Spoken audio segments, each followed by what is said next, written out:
જય માતાજી બધા મિત્રોને। આજે તારીખ થઈ છે 6/8/2024। આજે વાત કરીશું દાંતીવાડા ડેમમાં કે કેટલું પાણી આવ્યું હાલમાં। મિત્રો આજે દાંતીવાડા ડેમની સપાટીની વાત કરીએ તો હાલમાં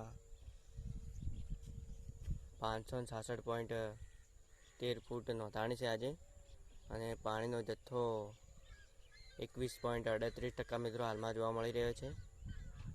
અને હાલમાં ડેમમાં 571 ક્યુસેક પાણી આવી રહ્યું છે। હજુ પણ ઉપરવાસમાં વરસાદ વધુ પડે તો દાંતીવાડા ડેમમાં સપાટીમાં વધારો જોવા મળશે। હાલમાં સતત મિત્રો પાણી ચાલુ છે 571 ક્યુસેક, ને માઉન્ટ આબુ બાજુ વરસાદ વધુ પ્રમાણમાં થયો હતો તે પાણી હાલમાં દાંતીવાડા ડેમમાં આવી રહ્યું છે। મિત્રો અમારો વિડીયો ગમો ચેનલને લાઈક શેર અને ચેનલ સબસ્ક્રાઈબ કરી દેજો।